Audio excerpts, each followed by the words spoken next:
here from Pluckers, the West Campus location. It's time for our conversation with another member of the Texas coaching staff. In this case, it's Texas softball head coach Connie Clark. And for folks who don't know, fall is also softball season. Yeah. In addition to the spring, you get a lot of work done, I know, during the fall in kind of laying the groundwork for the coming season, don't you?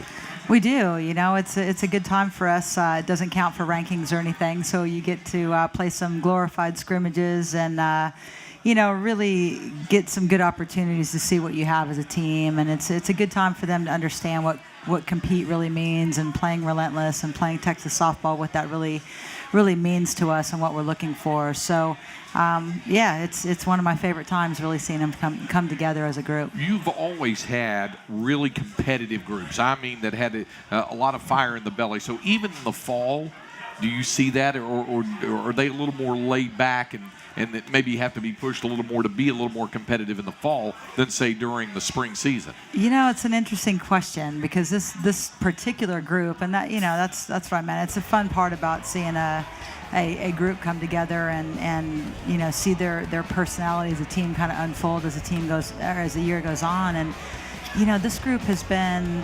significantly quiet compared to some of the teams we've had in the past, and we've been trying to really decide, is it a kind of a quiet intensity, or are they just, not a real vocal group? And, we've really seen that unfold now a little bit more over the last week and a half through some team building things. And, I think we're learning to see who the voices are and who are going to step up and be the leaders. So I like how it's unfolding, but they were a little bit quiet to start. That's quite interesting. Honestly. Yeah. Absolutely. Well, you do have 15 overall letter winners returning from that regional finalist a year ago. Of course, you've got an All-American junior outfielder in Lindsey Stevens, and then you've got Tiara Davis, outstanding sophomore pitcher, all-region selection last year. Do you start with those two as kind of your leaders of your group, whether they're vocal or not that vocal? Yeah, I think the voices that have really stepped forward is Lindsey Stevens, as you mentioned, and we graduated Berger Washington, our center fielder, last year, and who never lacked for verbal leadership. Yeah, absolutely, and now Lindsey really seems to be somebody that's stepping up, vocally, but also moving over to center field, really doing a great job for us, and just getting better and better as an outfielder.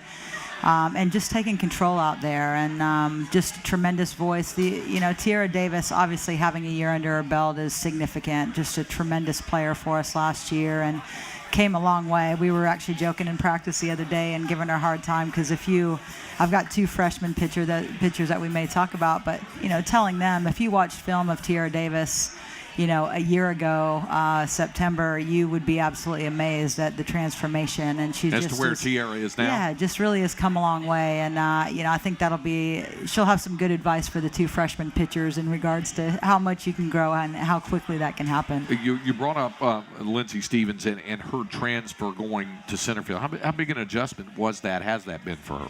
Well, I think the biggest adjustment is she came to us as an infielder, and she was very trepidatious as a freshman to really want to open it up and work in the outfield. But she saw when we went to the World Series at the end of that year, there was one position, and it was right field, and that was quite honestly an open position. And I think that really opened her eyes up to go, man, if I could really get better out there, I can make a difference. And what an amazing turnaround for her to work hard in the off season and be an All-American as a sophomore. So now coming in as a junior, she's significant. Stephanie Seo is the other vocal leader. I mean, she's really, really coming into her own, and she's been a 2-year starter, but just as a junior, her voice is being heard, and just really setting the tone for us in the infield. You've got 4 freshmen. You mentioned a couple of pitchers, but I want to give you a chance to talk a little bit about these 4 freshmen that you think can make an impact for you.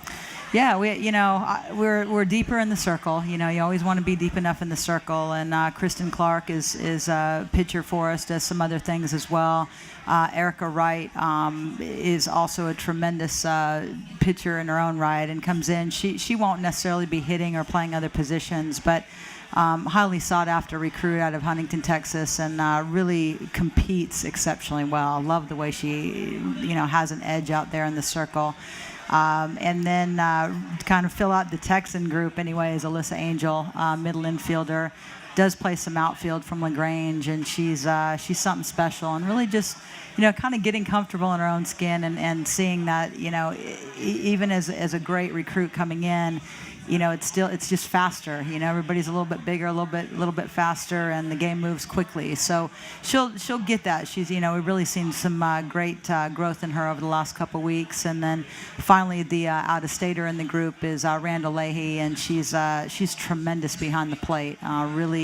Really does a nice job. We're very deep behind the plate as well. Erin Shireman really coming into her own as a junior. You'll see her take the leadership role back there behind the plate. But Randall Leahy is, as good as any freshman catcher we've ever had come in. Well, the one thing that has become definitely apparent, especially over these past few years, is the importance of a really good catcher to make your pitcher more effective. And I know you feel that way about the catchers you've had in making your pitching more effective. Yeah, I think that's a good point. The Mandy Ogle, that's graduating some big shoes to fill. And, I think Erin, it's been nice. I think anytime when you look back at some of the great catchers we've had, the Megan Willis, the Amy Hooks, and the Mandy Ogle, they all had to kind of wait their turn and sort of, sit behind someone great in front of them. And, every great freshman, they want to play. They want playing time. And you try to get them in there and give them a role. But, Erin is primed and ready for that. And Randall,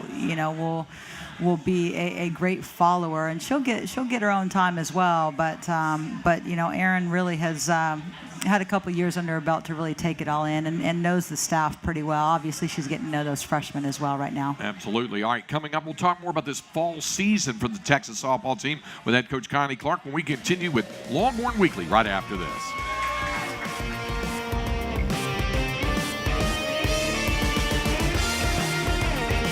With Texas softball head coach Connie Clark here talking about this fall season that you have going on. You come off a win over McLennan College 5-0, and you beat Incarnate Word 11-0, and then several players have stood out. You mentioned Erin Shireman. She went 3 for 5 with a home run over the time. Holly Kern, a first baseman outfielder we haven't heard you get a chance to talk about much yet. Yeah, and she's, she really got on a hot streak for us last year, and really took over that starting position at first base. Had a unfortunate injury down the stretch that took her out down the stretch of our season, but just really has put some time in, has really been able to focus a lot more on working at first base. She's worked even a little bit in the outfield, but you saw her freshman year, she was in the circle for us a little bit, but she just really swings it so well. We just really want her to be an athlete and an everyday player for us, and she definitely has one of the hottest bats for us right now. Kelly Hansel went 4 for 4 also during that time in the 2 games. Yeah, Kelly Hansel, we're very excited about her. She's a sophomore, and she just thinks so well. Great head on her shoulders, and that's really the spot we need to figure out is that left side. We graduated Taylor Thom over at shortstop, and Devin Tunning as a freshman, played third base for us last year as a starter. Came to us by way of being a shortstop. So we're looking, right now with Devin over at shortstop, looking at Alyssa Angel over at shortstop, and Kelly Hansel has actually stepped in at third, and we got Shireman working over there, Leahy, but Kelly has really put some time in the off season and just continues to be somebody that we want to see her bat in the lineup, and so we've got to find a spot for her on defense, and she right now is on the depth chart looking very solid at third base. And again, this is the beauty of the fall, right? You can kind of shift some things around and play with that a little bit. There's no harm, no foul. There's not going to be any punitive wins or losses one way or the other because of that. Yeah, and that's a nice thing. I mean, typically we'll set out, we'll use free substitution in the fall games as well. So it's typical that we'll set out just a defensive grid, prior to the game, so the pitchers know exactly what innings they're throwing, and we'll really try to get the athletes into their primary and their secondary position, and they can just look at the chart pregame and know that, hey, in first and second inning I'm going to be at third, and then I'm going to slide over to second, or what have you. So it helps them. It really gives us an opportunity to see different combinations together as well, and players that are having their teammate to the left and to the right and who the best combinations are. So it's a great luxury for us. I love the way our rules are set up for the NCAA and with softball to be able to get some of the fall games in to look at that. Well, and this gets to a question I've always wanted to ask you, because customarily, annually, you play one of the most difficult non-conference schedules in the nation. I know you feel it prepares you for the rigors of the Big 12, which annually is one of the best conferences in the nation as well. In the fall, I mentioned you played McLennan College, you have Galveston College, getting some competition. Some would say, well, it's a junior college, but you still see good competition when you go up as the NCAA rules allow you to play during the fall. We do. We mix it up, and it's great.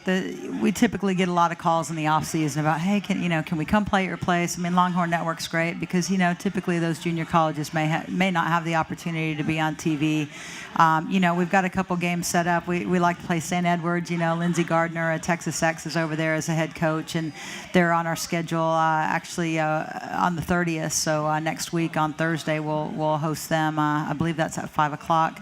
And then we actually are going to go over to Texas State, which will be a fun matchup for us, not only because it'll be a very competitive game and typically is year in and year out, but now Kat Osterman's over there as their pitching coach and assistant coach. So, so those are fun games for us. And, the veteran game, I got to plug that. I was going to say, for folks who don't know about this, I'm just going to get to this next. There's a special Veterans Day game at McCombs Field coming up with the Sun City, Texas veterans on November 11th, 6 o'clock. You'll be able to watch it live on Longhorn Network as well. These are teams, now correct me if I'm wrong, these are teams made up of a mix of Texas players and Sun City veterans. It's going to be slow pitch.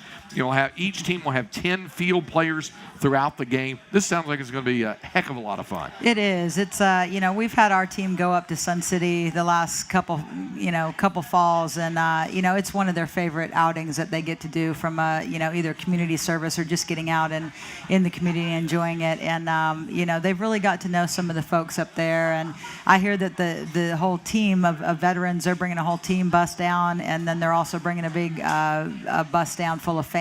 So it's going to be a really good marquee game for us. So I hope we can fill the stands for them. Obviously, it's going to be on Veterans Day and at 6 p.m. and it's going to be fun. It will be slow pitch. We'll pull out some fun things along the way too. We may slip in a couple fast pitches here and there. I was going to say, you're going to throw a rise ball, have somebody throw one of those veterans. Just to have some fun with it. But it's going to be a really fun matchup. Well, and also, as you pointed out, with it being on Veterans Day, a chance to honor the veterans and others serving in the armed forces.